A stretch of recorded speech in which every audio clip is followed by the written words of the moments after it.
como te decía, esta semana creo que se caracteriza por la enorme cantidad de actividad política. De hecho, hoy, en este 17 de octubre, los actos del peronismo que no han logrado unidad y que allí fueron generando distinto tipo de información para analizar hoy, pero además el conflicto con las universidades, el debate en comisiones del presupuesto y las declaraciones que surgen desde el oficialismo y la oposición. Por eso esta noche invitamos aquí a Noticias a las 20:30 a Gabriel Slavinsky, que es analista político y que además tiene otra profesión, que es la de psicólogo, nada más ni nada menos. Ese cruzo que se debe hacer entre la política y los perfiles de los líderes o de los candidatos, me imagino que debe ser súper interesante. Gabriel, ¿cómo va? Bien, ¿ustedes cómo andan? Bien, por suerte, bien. Nosotros sin pausa, como siempre, porque fíjate qué pasó hoy, 17 de octubre.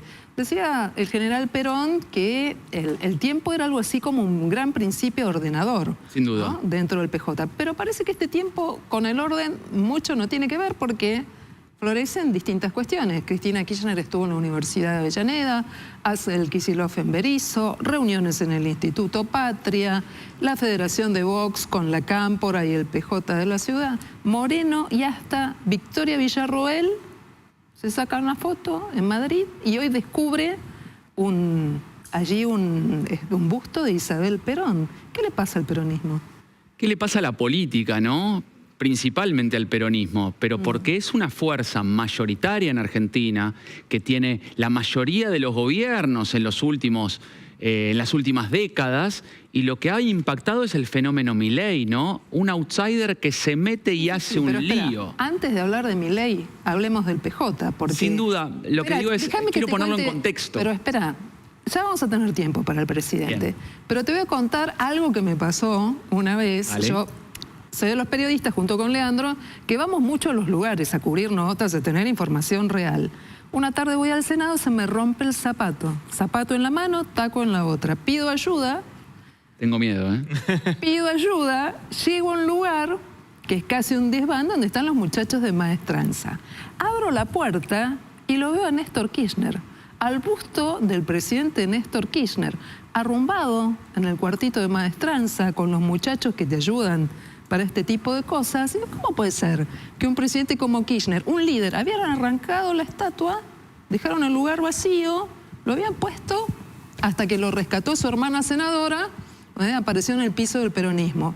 Y ese mismo lugar que tuvo Néstor Kirchner ahora lo ocupa Isabel Perón, en manos de la vicepresidenta. Por eso te digo, ¿qué le pasa al peronismo? Bueno, a ver, vuelvo a lo mismo. El presidente, con su triunfo electoral, ha revolucionado el sistema político, principalmente al peronismo. Digo, ahí en esa sintonía tenemos que verlo, en donde hay crisis de liderazgo, crisis en cuanto a la representatividad, Cristina lo dijo muchas veces, crisis y fragmentación, en donde hay muchas partículas, en un contexto, en una película en el que hay elecciones internas para la lapicera de 2025, con miras a 2027 en una teórica renovación. Entonces vos me decís, ¿qué le pasa al peronismo? Que ha sido golpeado fuertemente por un mal gobierno y una mala elección. Perdieron en una segunda vuelta por 11 puntos de diferencia contra alguien que sin estructura fue un outsider y mostró esas cartas de rebeldía que antes eran tomadas básicamente por la identidad del peronismo. Ahora, por lo tanto, me parece que hay mucho que preguntarse de qué le pasa al peronismo. Y por eso te hago el planteo. Y además, fíjate, porque más allá de que el presidente sea outsider, su vicepresidenta está allí también, colgándose de alguna manera o tomando una rama del peronismo. Sí, ahí yo creo que hay que mirarlo en doble sintonía, ¿no? La primera es en la relación con el presidente, conflictiva. El presidente tiene relaciones conflictivas con muchas personas, incluso con la vicepresidenta, en una lógica en donde por momentos comparten cierta agenda, ciertos movimientos hacia mostrarse juntos por algunas razones, cada vez menos, pero que la vicepresidenta entendió de que está quedando afuera poco a poco del círculo cercano al presidente en la construcción política. ¿Vos crees? Por lo tanto, creo que lo que está haciendo es trabajando en una agenda propia, con algunas hipótesis, me imagino que de mínima y de máxima. ¿Vos pensás que quiere abrir una puerta con el peronismo? Yo creo que la vicepresidenta, sabiendo de que no puede ser removida de su cargo por el presidente, abre muchas puertas. Una de ellas, sí, sin duda. Creo que sí, claro. Que sí, claro que. Que sí, claro, que abre una puerta con el peronismo. Ajá, ¿y qué puede implicar? Bueno, en el largo plazo muchas cosas o nada en el corto plazo, digamos. Va a depender de una cosa muy relevante, muy importante. Los resultados presidenciales.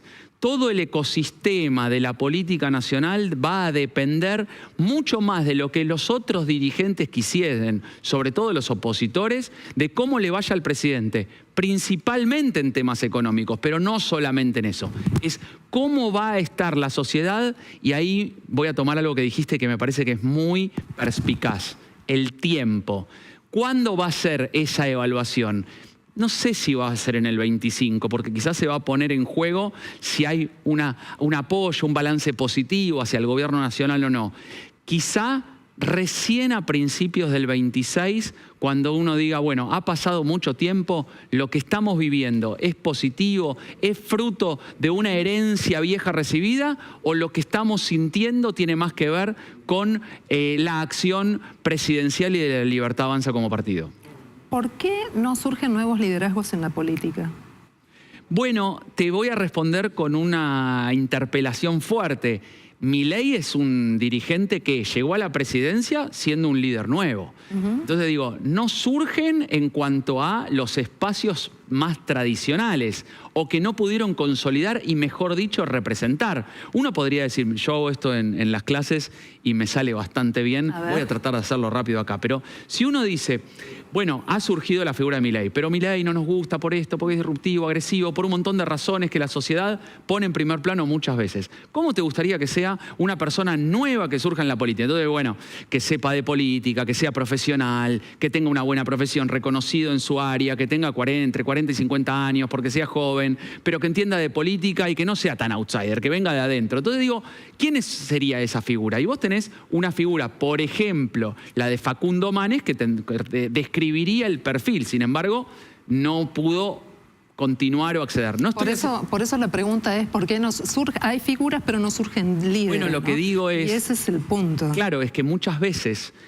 contrapesamos distintas situaciones en donde, voy a tomar una frase de un amigo que es muy importante, que es: el liderazgo es situacional y contextual.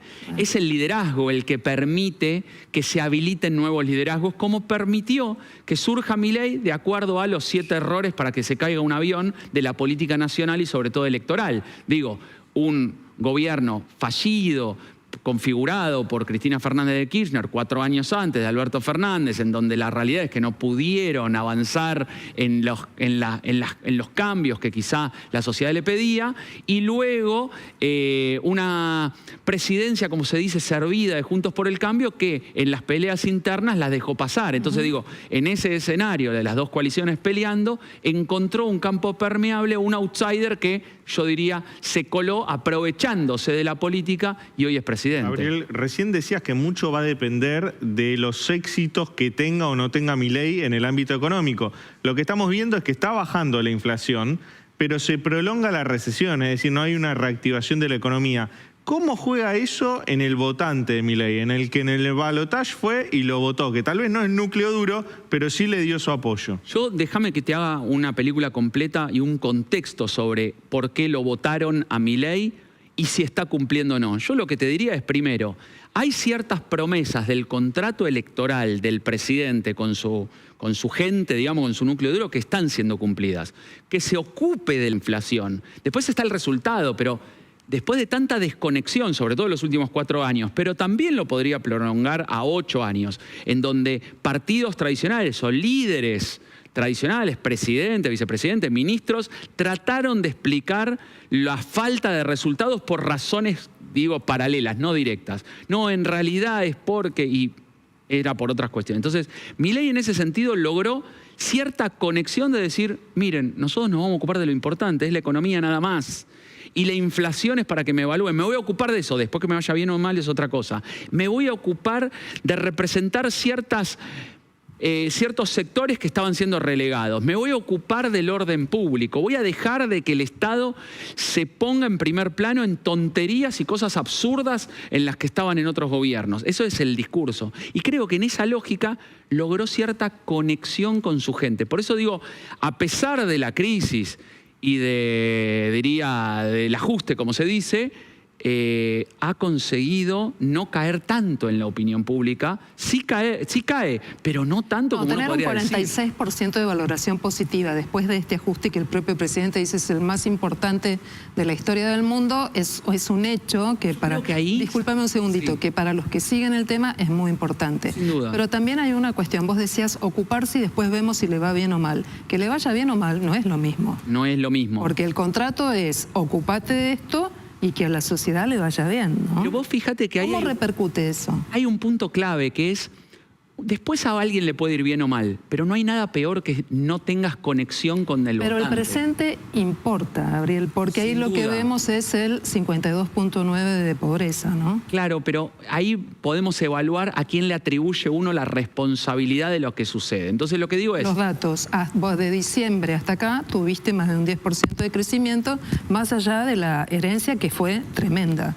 Pero siempre nos manejamos con datos para poder hablar. Sin duda, pero cuando analizamos los datos fríos y tratamos de reflexionar sobre eso, uno dice, con lo que veníamos, con un Alberto Fernández que quizá estaba mirando otro partido, sacando la pandemia, quizá con una Cristina y con un Macri que trataban de explicar paralelamente por qué nos estaba yendo mal y nos daban resultados, nos analizaban de una manera que uno podría decir, la verdad que hay más peleas internas que concentrados en los temas que principalmente le interesan a la ciudadanía. Entonces digo, viene Milei y se regodea de decir, miren, nosotros hicimos el ajuste más importante que hay porque nos estamos ocupando del tema central del que nadie se ocupaba. Y yo creo que ahí él encontró un shift, un modo de conexión diferente en el sentido de estar ocupándose de los temas que a la gente le interesa y dejando de lado todo lo demás. Gabriel, fíjate, hay dos temas que a la sociedad le interesan. Uno es la educación pública, la idea de poder enviar a sus hijos a la universidad. Muchos de nosotros somos producto de la universidad pública, sin otras opciones para poder haber accedido a la universidad. Las jubilaciones, ser viejo, que no sea un castigo, sino que puedas tener medianamente una vejez digna y no un castigo por el hecho de ser viejo. Y sin embargo, más allá de que hubo debate, consenso y leyes, hubo veto. Y el año próximo habrá un presupuesto muy ajustado también. Entonces, ¿cómo leemos esto en el tema de este contrato? Ocúpate, el presidente se ocupa y el resultado es este otro. Sí, yo creo que primero está leyendo que en el 2025 hay elecciones, por lo tanto, todo lo que es restrictivo, complicado, malas noticias, llevarlo a lo antes posible. Con algo previo, que es que lo único que no se negocia para el presidente, porque es su receta, es el tratamiento que está aplicando como médico, es el equilibrio fiscal. Entonces, jubilaciones, por supuesto que todos los gobiernos tuvieron el mismo problema, me parece que ahí directamente no hay negociación posible.